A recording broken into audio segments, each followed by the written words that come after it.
Oke, selamat malam semuanya. Kembali lagi bersama saya Johan Saputra. Oke, sebelumnya terima kasih kepada teman-teman semuanya yang sudah meluangkan waktunya hadir pada malam hari ini yang ada di Zoom-nya.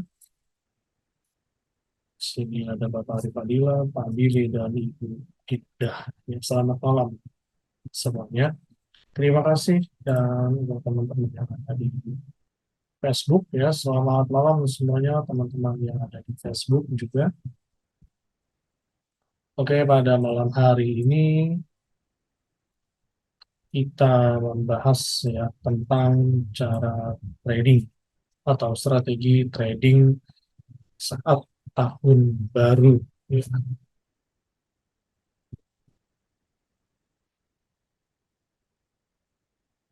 Oke, teman-teman semuanya di sini saya ingin menyampaikan ya, bahwa ini adalah cara saya ya untuk eh, trading di awal tahun.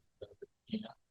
Oke, jadi mungkin teman-teman ada yang bingung atau ada yang tidak mengerti atau ada yang ingin ditanyakan, itu bisa langsung chat di kolom chat aja ya. Oke.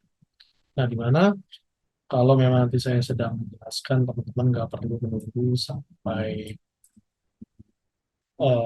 apa namanya di akhir sesi. Nggak perlu. Jadi teman langsung chat aja ya di kolom chat atau langsung buka atau open mikrofon aja. Oke, kalau begitu kita mulai langsung bagaimana strategi pada awal tahun ini ya. Apa? Yang pertama, oke, oke, tips strategi. Strategi trading. Oke. Strategi trading awal tahun itu apa yang harus dilihat? Tips atau eh, dengan tips ya, namun di sini kita bilang aja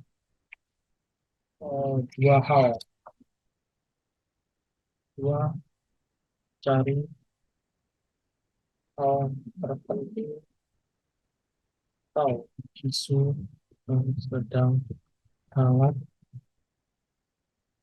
ya. Oke, nah, di sini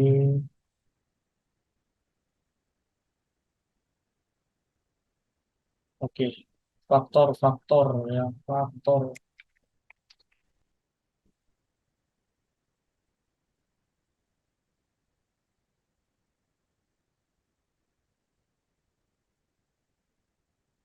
adalah pertama ya.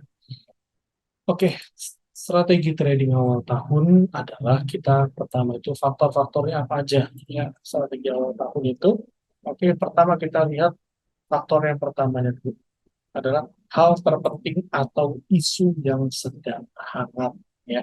Isu yang sedang hangat itu apa aja kemarin dan di pair apa atau di produk apa gitu ya. Oke, sebenarnya kalau memang semuanya penting ya dicatat, ya dicatat apa aja yang penting dan apa aja yang masih berlari atau masih running newsnya gitu Pak ya. Oke, nah kita lihat, kita breakdown ke bawah. Apa saja hal-hal terpentingnya? Oke, isu pasar suku bunga. Oke, yang pertama adalah isu pemangkasan suku bunga. Ya, ini dari tahun lalu isu pemangkasan suku bunga ini masih bisa dibilang dimainkan sudah, karena memang The Fed itu suku bunganya itu sudah sangat tinggi sekali, sudah di angka 5% dan inflasi pun juga dia sudah turun cukup signifikan. Ya.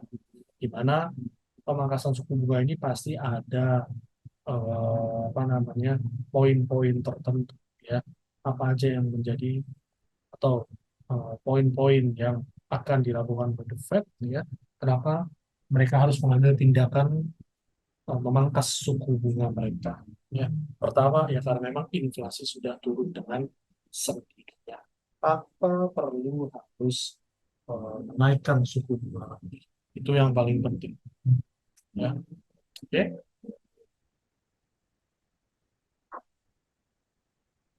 Apalagi ada yang tahu mungkin?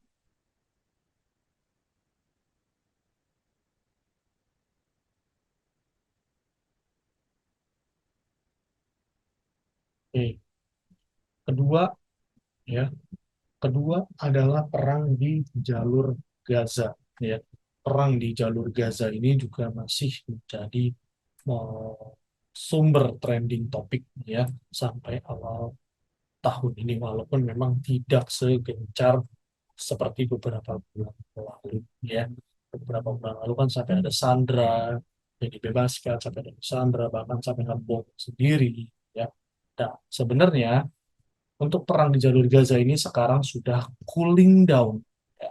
Sudah cooling down, dan bisa dibilang kemarin saya membaca ada news ya atau ada berita itu bahwa Israel itu sudah menarik diri ya dari jalur Gaza. Oke, itu kita cari poinnya lagi. Israel sudah menarik pasukan dari jalur Gaza. Oke, dari jalur dari internet. Oke. Pertama, perang di jalur Gaza ya bisa dibilang mungkin ada ya atau mungkin juga nggak ada. Namun sampai sekarang ini ya kita kan hanya tahunya itu kan dari media ya, dari media, dari Twitter atau yang lain-lain ya. Pada aslinya kita nggak tahu mereka masih bagaimana di sana, dan pastinya ya tapi kita tetap aja kita masukin atau kita breakdown dulu ya. Lalu yang ketiga adalah Israel sudah menarik pasukan. Nah, ini yang penting ya.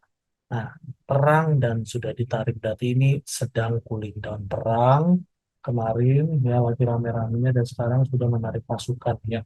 Ya memang sih bisa dibilang sedang cooling down ya. Namun yang namanya menarik pasukan kan belum tentu pasukannya semua ditarik semua atau tiba-tiba mereka hanya membuat isu aja dan tiba-tiba menyerang lagi ya kita nggak ada yang tahu. Ya tapi better ya kita catat aja dulu beritanya ya, ibaratnya untuk menjadi kesimpulan kita nanti ke depannya, karena yang nulis berita itu ya berdasarkan yang terjadi di lapangan sedangkan kita bukan orang lapangan kan. Oke, lalu ada tragedi Laut Merah oleh pasukan Houthi ya. Oke, nah lalu ada tragedi Laut Merah oleh pasukan Houthi ya. Oke, sampai detik ini yang saya masih ingat dan masih benar-benar ada di kepala saya gitu ya. Oke. Nah, di mana untuk tragedi Laut Merah ya oleh pasukan Houthi itu sebenarnya lebih ke oil atau lebih ke minyak ya. Ibaratnya tentara Houthi ini mereka itu membajak kapal-kapal minyak ya seperti BP, kapal-kapal tanker minyak yang otomatis akan mengganggu supply dari minyak itu sendiri. Ya, dimana kalau misalkan supply terganggu, otomatis ya, ini saya sudah sering sampaikan, pasti akan terjadinya eh, kelangkaan. Oke, karena supply atau barang itu tidak tersedia. Ya, oke. Nah, satu, dua, tiga, empat. Ada empat poin. Dan poin kedua dan poin ketiga ini masih mix ya, ibaratnya ya. Ini kita harus warning ini, dua ini kita harus tunggu updatean. Ya. Tunggu updatean untuk kedua ini. Oke, karena ini tiba-tiba ntar mereka perang lagi atau apa, kita nggak tahu. Ya, tapi kita tetap hati-hati aja.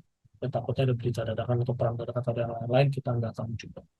Oke, nah Yang terakhir kemarin saya sempat eh, browsing ya yang ada di internet itu masalah kasus dari bank cukup besar ya, Citibank. Citibank terancam bangkrut. Ya, itu sumber beritanya dari internet. Nah, saya sedikit aja. Oke. Oke, sumber beritanya dari internet. Nah, kalau teman-teman flashback ke beberapa ke awal tahun lalu, tepatnya di bulan Maret, ya, kalau nggak salah ya, itu terjadi kolaps bank Silicon Valley Bank dan saya lupa satu lagi itu apa ya. Itu bank langsung bener-bener wah gila, tergold itu terbangnya gila-gila dari 1.900 sampai 1.800 waktu itu ya. Pak nih, gold itu terbang itu uh,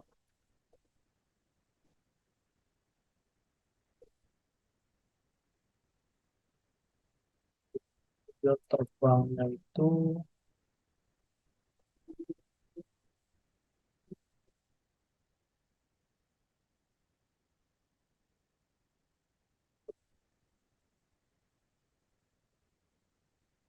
nih Maretnya. Oke. Di bulan Maret ini terjadinya kolaps bank Silicon Valley Bank ya. Oke. Dan Credit Suisse juga sudah diambang ya. Diambang kolaps ya. Walaupun yang terakhir itu sudah Silicon Valley Bank ya. Di mana gold tadinya di 1.800 bisa terbang sampai ke 2.000 ya. Oke. Walaupun memang ini puncaknya dan langsung turun lagi ya. Turun lagi, naik lagi. Ini di Oktober ini perang. Mulainya perang ya di jalur Gaza. Oke. Nah, sekarang gold masih di 2022 ya. Kalau dilihat dari teknikalnya nanti kita bahas. Kita lihat kita bantu apa aja isu-isunya. Oke. Yang paling pertama adalah hal terpentingnya dulu yang kita catat teman semua. Jangan fokus ke teknikalnya dulu. Oke. Kalau memang teman-teman kurang, teman-teman bisa buka atau cari bisa di investing, atau di Bloomberg, ya bebas. Nah, investing juga boleh investing adalah investing yang umum, ya umum ekonomi. Cari, ini pokoknya cari aja, cari iseng-iseng aja baca ya, kalau di waktu ya baca ya hitung-hitung menambah pengetahuan. Nah, oke, isu slow after strong. Nih, kalau nggak bisa bahasa Inggris, translate aja bahasa Indonesia. Oke, bacanya. Obligasi Amerika melambat setelah awal yang kuat di tahun 2024 ya. Kalau teman-teman tahu obligasi itu ada di US Treasury 10 year. Ini per 10 tahun, ada per 5 tahun, per 2 tahun, per 3 tahun, atau per 1 tahun itu ada pasangan. Tapi kalau saya sendiri patokannya per 10 tahun ya. Jadi lebih ke long term, benar-benar tuh kelihatan tuh secara long term. Kalau setahun 2 tahun kan ya itu paling bentar doang ya. Ibaratnya sistem kontrak beli bond atau beli obligasi Amerikanya kan. Amerikanya gitu. Oke. Nah, di sini ya atau teman-teman yang kurang ya itu bisa dilihat-lihat lagi. Boleh dibaca-baca lagi terserah. Silakan ya. Oke. Nah, di sini nah oke itu ya terbatas dampak dari Laut Merah ya. Bla bla bla bla bla bla bla baca ya. Oke. Lalu perusahaan perdagangan internasional ya yang sedang berserangan terhadap eh, kapal Indonesia. Aduh, mungkin apa sih? Ya mungkin dibaca aja lah. Kita tentang terhadap kapal yang didapat. Nah, dia takut ya logistik atau minyak pasti otomatis ya. Tadi saya bilang supply akan terganggu ya. ya pastinya akan terjadi kenaikan harga dan mungkin itu ya sengaja ya, oleh pasukan politik dibuat seperti itu. Oke. Nah, targetnya Amerika adalah menurunkan inflasi. Ya, namun ada atau kejadian ya seperti di Laut Merah ini, mereka malah akan berpotensi menaikkan harga-harga gitu ya. Ya entah ini agenda mereka atau apa ya kita nggak tahu. Pun kita fungsinya kita fokus kita hanyalah trading aja. Oke, kita lihat kita membaca market itu kira-kira gimana. Oke, oke. Next,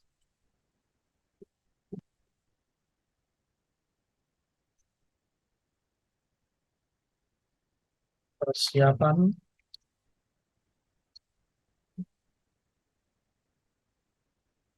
data NFP.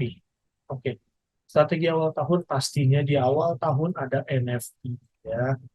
NFP ini kemarin NFP ya. NFP itu kemarin bagus. Dua data pendukungnya, average salary earnings bagus, unemployment rate bagus, impact-nya apa ke market? Impact-nya ya bisa dibilang enggak terlalu signifikan, dan hanya volatilitas market aja ya turun, naik, turun lagi ya. Sebenarnya ini ya masuk ke technical sih. Oke, nah, soalnya technical ya, ada sell ya baru turun. Oke. Ini sebenarnya memang penurunan gold ini, ya, kita bahas gold, memang disebabkan oleh teknikal kalau saya bilang. Karena untuk efek NFP, ya dia hanya begini aja, turun, naik, ya ambil stop loss di sini, ya lalu dia drop lagi. Nah, ntar kita bahas lagi pokoknya. Ini yang menjadi titik acuan ya, di mana walaupun NFP bisa dibilang nggak terlalu apa, temuannya terlalu sih, impact-nya bukan untuk jangka panjang ya, tapi NFP itu bisa menarik kita kesimpulan bahwa kalau NFP bagus belum tentu pergerakan harga pair lawannya itu akan melemah juga, belum tentu sebenarnya, belum tentu langsung impact-nya, bisa jadi di minggu ke depan atau paling lama di setelah NFP itu 2 minggu tanggal belasan pokoknya baru dia impact NFP-nya itu terus berjalan seperti bulan November ya, NFP jelek tapi harga gold itu hancur nih ya, yang memang di situ kalau nggak salah hanya nggak ada isu apa-apa sih saya bilang, mungkin ya spekulan aja gitu. Jadi kita tetap hati-hati juga ya bahwa NFP ini bukan segalanya gitu ya, bisa jadi dengan isu pemangkasan suku bunga ya negara, atau perang jalur Gaza mereka mulai lagi perang ya, atau benar-benar Citibank udah bangkrut ya, tiba-tiba muncul berita ada banknya bangkrut, itu pasti akan membuat harga gold itu terbang sejadi-jadinya, itu pasti ya. Selalu kita berkaca dari eh, yang seperti tahun kemarin ya, Silicon Valley Bank itu.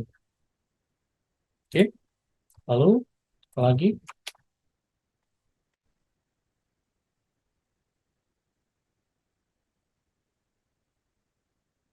Nah, persiapan data CPI dan PPI ya.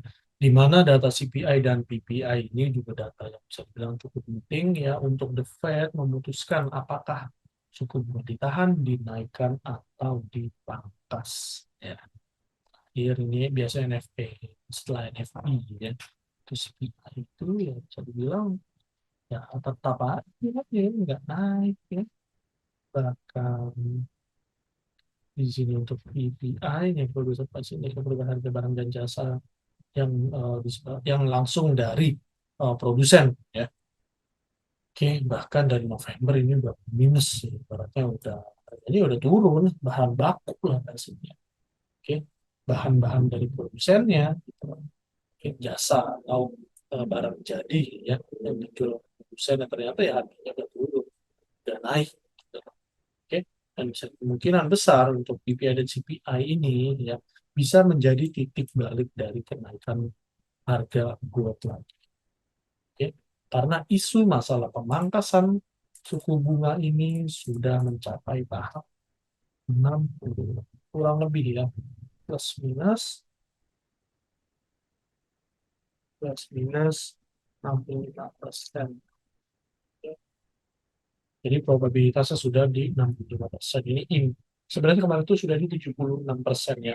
Cuma karena FOMC di hari Kamis kemarin itu bahwa The Fed itu bilang ya, FOMC ya, ini The Fed itu bilang bahwa kita masih belum tahu kapan suku bunga itu akan dipangkas. Gitu. Itu cuma hanya kata-kata itu doang, dan belum tentu itu akan apa namanya, bukan ini ya, bukan apa namanya pasti terjadi gitu loh. Namun itu hanya mengurangi probabilitas saja, tadinya 76% namun turun jadi 65%. Jadi yang tadinya udah yakin nih market nih para trader, wah 70% udah pasti pangkas nih FOMC ini. Ternyata dia ngomong begitu. Ya the Fed-nya, pastilah masih dipangkas gitu ya. Mungkin dari 100 orang yang tadinya udah nggak baca berita itu jadi yang nggak jadi deh gitu. Itu kan berdasarkan survei itu berdasarkan angka probabilitasnya aja gitu ya. Hanya menurunkan persentase secara probabilitas. Oke. Dan ini sebenarnya nggak perlu takut sih kalau saya pribadi ya. Dengan adanya data CPI dan PPI nanti di minggu ini akan kelihatan ya apakah ini probabilitas kenaikan suku bunga akan naik ataukah akan stuck di sini. Kalau sudah di atas 50%, kemungkinan besar pasti akan dipangkas suku bunganya, walaupun hanya yang sebelumnya itu 150 basis poin yang isunya lagi hangat ya. Nah, bahkan eh, bisa dipangkas mungkin ya 50 basis poin, yang nggak akan beda-beda jauh lah ibaratnya. Ya, ibaratnya pasti dipangkas namun dengan basis poin yang lebih rendah.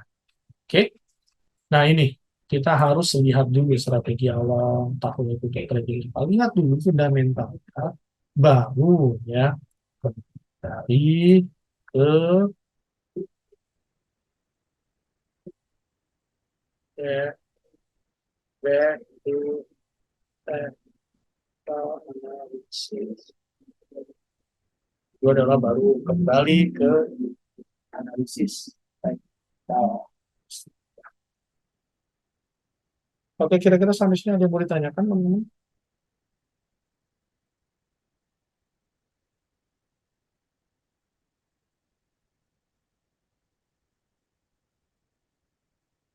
Silakan ditanya, jangan usah malu-malu.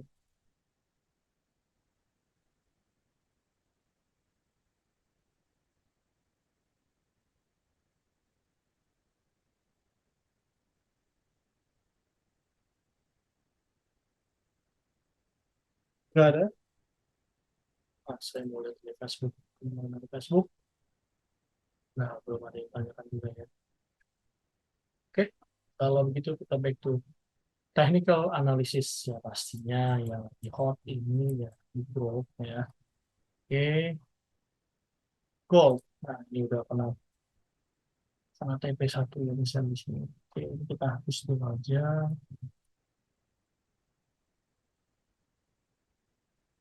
Gold, kita bicara gold. Oke, gold kemungkinan besar ya di area.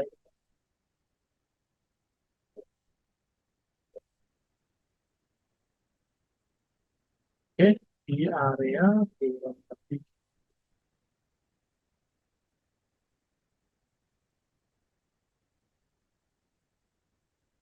2015 ya, sampai atau paling apesnya gold ini 1986 kita turun sampai situ. Ini eh, secara teknikal aja ya, karena kalau kita lihat jauh, nah sampai ke 1986 sih ya nggak ada yang nggak mungkin sebenarnya turun bisa sampai situ ya. Namun di sini demand itu kencang banget, demand itu lebih kencang banget, dan potensi di area ini ya semoga aja, kita berharapnya semoga aja nggak bisa sampai di bawah 2000. Namun kita ya tetap realistis saja, namanya market ya, kita nggak bisa kontrol. Oke. Ya pastinya kita persiapan aja, kalau memangnya apa sudah bisa sampai sini ya ngebay aja kalau saya pribadi. Oke. Apalagi kalau tadi saya bilang data CPI dan PPI-nya itu jelek atau netral. Oh netral aja udah pasti gold itu naik, kemungkinan besar naik pasti. Apalagi kalau datanya jelek, ya udah pasti terbang kalau gue yakin. Oke. Sebenarnya habis NFP itu di minggu kedua, dia di minggu kedua lah anggap ya. Di minggu kedua itu pasti akan ada CPI dan PPI ya baru itu biasanya di minggu ketiga keempat tuh harga pasti akan kelihatan lagi trennya gitu. Oke, karena memang efek awal tahun aja gitu.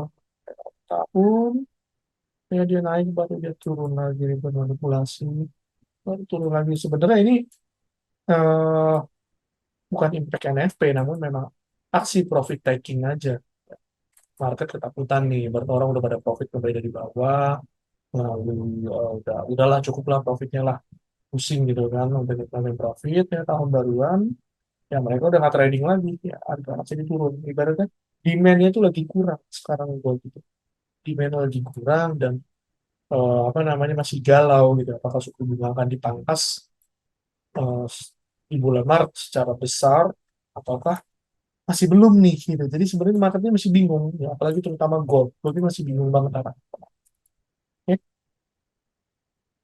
goldnya masih bingung dan kalau saran saya ya untuk gold ini ya better sih di sabar gitu aja. Sabar dulu aja. Karena di sini juga ada area bisa dibilang di sini nih support oke resistance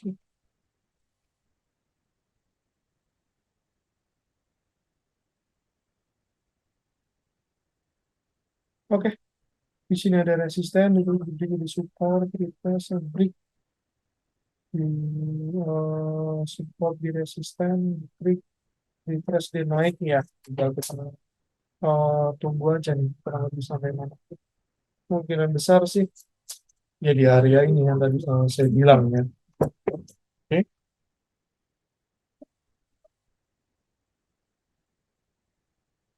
kalau menurut teman-teman gimana? Apakah Gold akan ada kembali naik? Tapi kalau saya sih, ini kalau jadi ya, potensi ini kalau jadi nih, ini kalau jadi nih, ya ini skenario bisa begini. Pola manipulasinya berbentuk seperti ini. Kan turun nih, turun, ya, dia naik mungkin segini, dia turun ke sini ngambil decision point, baru dia naik seperti ini. Gitu, ya. Oke. Jadi barat gini kalau saya ilustrasi.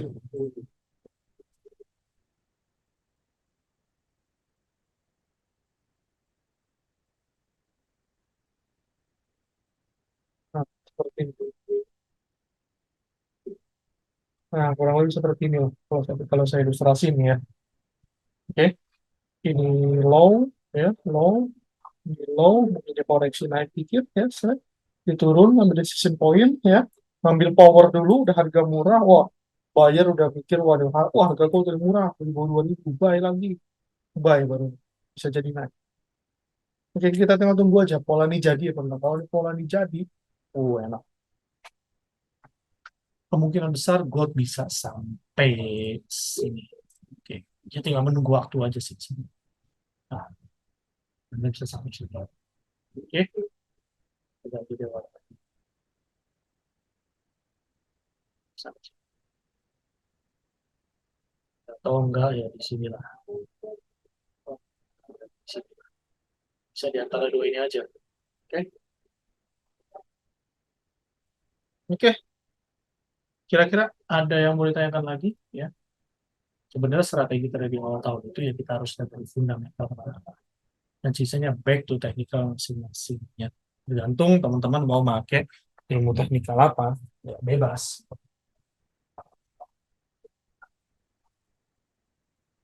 Oke, gimana? Ada yang bertanyakan lagi teman-teman semuanya? Yang ada Zoom, ada Facebook juga, gimana kira-kira? Ada mau request lagi, PR lain, misalnya? Silakan, silakan. Nggak usah malu-malu.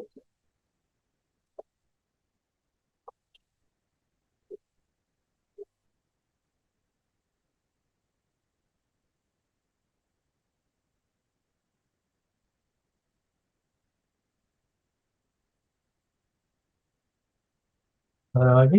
Yang mau ditanyakan?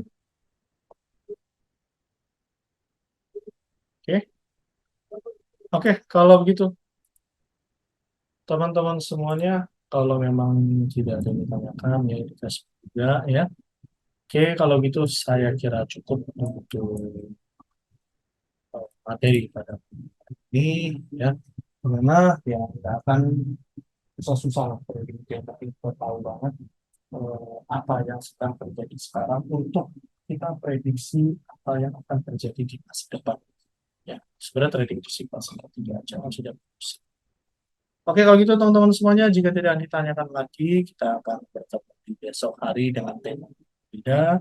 Saya pamit undur diri. Saya Johan Saputra. Selamat malam Bapak Ibu semuanya.